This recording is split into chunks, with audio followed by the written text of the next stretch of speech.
Bonjour, bienvenue sur cette chaîne de la santé mentale, la sophrologie clinique et l'activisme animal, avec aujourd'hui le cas de Sofiane qui m'a écrit par mail afin de me demander conseil. Il a 25 ans, vit à Lyon et vient déjà d'être diplômé d'une école d'ingénieur, mais n'a pu obtenir le diplôme qu'il voulait pour travailler dans ce qu'il vise depuis l'adolescence, la biologie.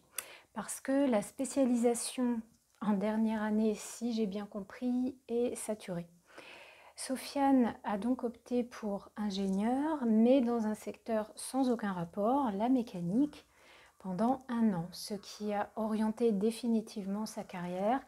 À contre-cœur, c'est rien de le dire, puisqu'il souhaite déjà se reconvertir, changer de métier, en apprendre un autre. Donc il serait prêt à refaire des études, repartir à zéro. Là est son premier problème. Le deuxième est plus handicapant, il n'a plus de repères dans sa vie en général.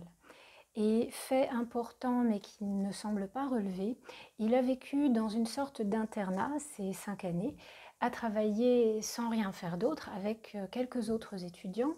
Et toute sa vie, y compris privée, parce que ce groupe était devenu sa famille, vient de s'arrêter forcément et disparaître, même s'ils essaient tous de rester en contact. Alors, Sofiane m'explique être en psychothérapie depuis sa sortie de l'école, suite à une dépression due à une vieille rupture affective, et il s'aperçoit en réalité qu'il n'a pas de goût, projet fixe et défini.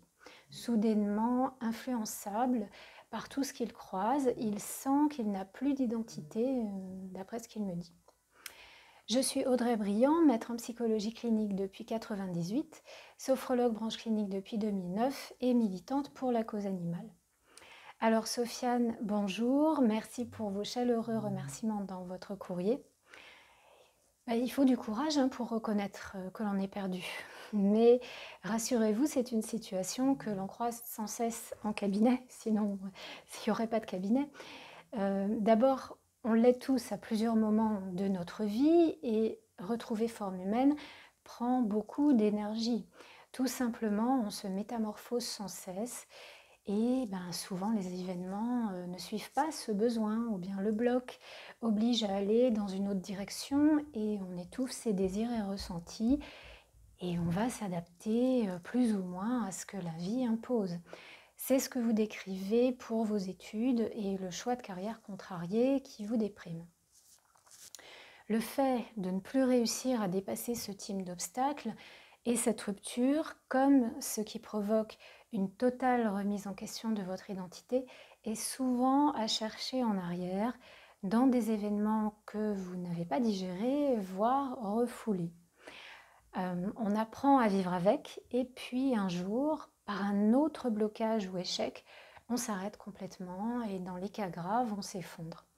Alors, penser que cela vient de ce dernier échec en date, c'est normal, c'est la première réaction. Or, il n'en est rien en général. C'est peut-être le premier qui a compté et sur lequel tout repose, ou l'accumulation des espoirs contrariés, ou bien un réel traumatisme qui s'est produit plus jeune. Alors, ratissez large dans votre psychothérapie, mais en ciblant donc traumatisme, échec dur ou non, en apparence, pour que votre thérapeute pointe celui ou ceux qui, à votre discours, ou déni peut-être, va lui sembler réellement impactant pour vous. Puis vous faire parler dessus et redresser les mauvaises interprétations que vous en faites depuis des années. C'est ainsi que vous pourrez commencer à repartir en avant et que du sens en tout, même si ces découvertes sont pénibles, va réapparaître. Parce que le psychisme, il faut le laver, il faut le remettre à jour constamment pour qu'il fonctionne sans créer de nœuds. Enfin, pas de trop gros nœuds. Deuxième chose, ce qui me frappe, c'est cette histoire d'internat. Donc, vous ne parlez que très brièvement de votre famille et avec distance de vos parents, alors que ce clan de jeunes que vous formiez était tout pour vous. Oui, on peut comprendre, les liens étaient sans doute profonds. Alors, est-ce qu'il ne se substituait pas en fait un réel manque de relation avec un père, une mère Si oui, vous rapprocher réellement de vos parents est indispensable afin de vous reconstruire. Parce que leur absence, 5 ans, vous étiez très jeune, la perte de repères aujourd'hui à vivre seul en studio, encore loin d'eux, ils n'habitent pas la même ville, sans vos amis, donc plus cette rupture à laquelle vous êtes accroché par le souvenir, cette fille qui ne veut plus être là, c'est un repère par contre pour vous.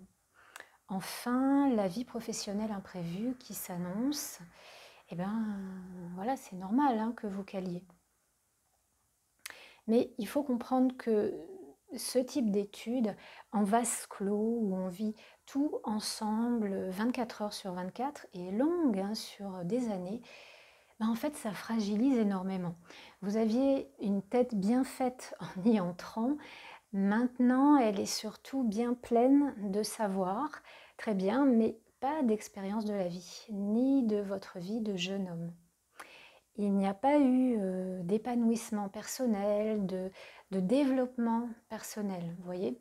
Et dans ces situations, votre vie et vous sont comme passés à côté durant ce temps. Vous étiez coupé de tout, du monde extérieur et ses réalités pendant 5 années. Et ben forcément, on grandit peu dans ces conditions. Hein. Juste étudier, étudier du matin au soir, sans quitter les murs de l'école, pour vous aérer, vous remplir d'autres gens et choses. Vous auriez pu. J'ignore ce qui vous en a empêché. En côtoyant les mêmes personnes, donc les mêmes façons de penser jour après jour. Quand on est autorisé à en sortir, ben, c'est un petit peu comme un prisonnier, quoi. Il redécouvre le monde, il découvre que le temps a passé, mais sans lui. Or, c'est bien le problème qui est le vôtre aujourd'hui, c'est de reprendre pied dans la réalité. Vous avez dû vous investir à 100% dans votre travail, mais sans respiration autre à côté, indispensable pour vous développer, parce que vous vouliez réussir. Mais cet oubli de tout, du reste, de tout ce qui compose une vie, eh ben, sûrement que cela vous arrangeait. Posez-vous la question. Le résultat, c'est que toute votre personnalité et toute votre identité, me dites-vous, en ont pâti car elles se sont comme dissoutes. Vous ne les retrouvez plus. Alors, continuez avec votre psychothérapeute de chercher peut-être ce que vous avez fui ces années, les nœuds et les événements ou une forme de vie peut-être qui ont fait s'enrayer la machine.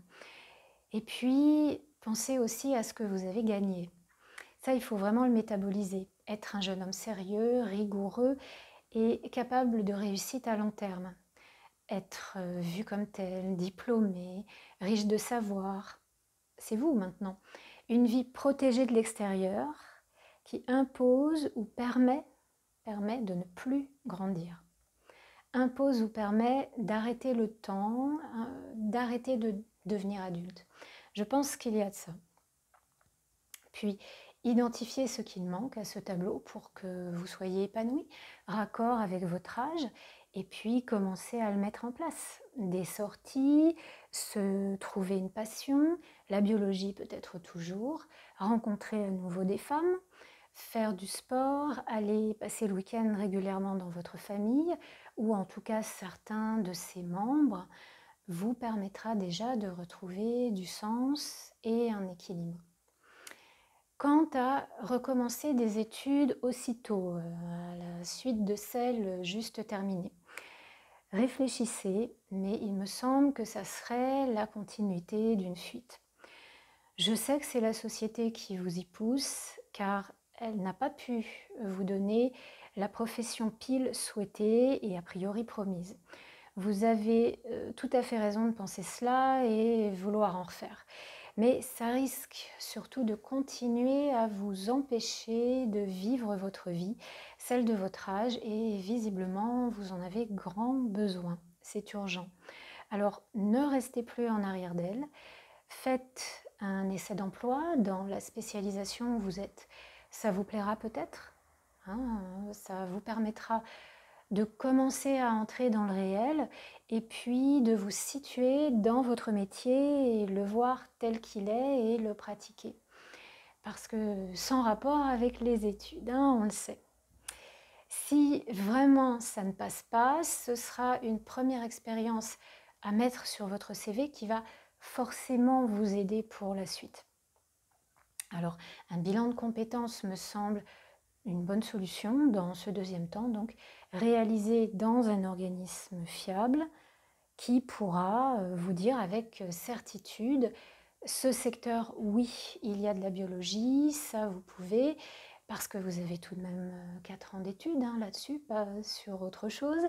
Ce métier aussi, celui-là, non, ou avec, alors avec une formation courte, hein, on est bien d'accord, et vous arriverez à trouver un emploi pas trop mal. Puis le suivant, avec une première expérience, donc, sera encore plus dans ce que vous recherchez, etc. Très bonne évolution à vous, Sofiane. N'hésitez pas à me donner de vos nouvelles et si vous souhaitez que je le fasse ici, que j'en parle ici un jour. Et puis gardez sans hésitation toute confiance en vous pour construire la suite de votre vie. Vous avez été capable d'étudier des années, vous avez fait des choix de vie très jeunes, par conséquent, une vocation pour la biologie, ça dénote tout ça un caractère solide. Donc tout est là, rien n'a disparu, soyez confiants, mais c'est enfoui et à réactualiser avec ce que vous êtes aujourd'hui. Vous pouvez me consulter personnellement en séance ou par téléphone, WhatsApp. Toutes les infos sont sur mon site. Et pour que je vous réponde ici dans une prochaine émission, eh bien, m'envoyez votre question concernant vos difficultés existentielles, par exemple, par mail au cabinet audreybriand@yahoo.fr en me donnant les informations dont j'ai besoin pour vous répondre, indiquées sur mon site sophrologie psychologique cabinet audreybriand.wordpress.com, rubrique chaîne YouTube. Et puis, n'hésitez pas à mettre un petit pouce bleu et vous abonner à cette chaîne pour recevoir mes émissions. Et voilà, et je vous dis une très bonne semaine et à jeudi 1er octobre.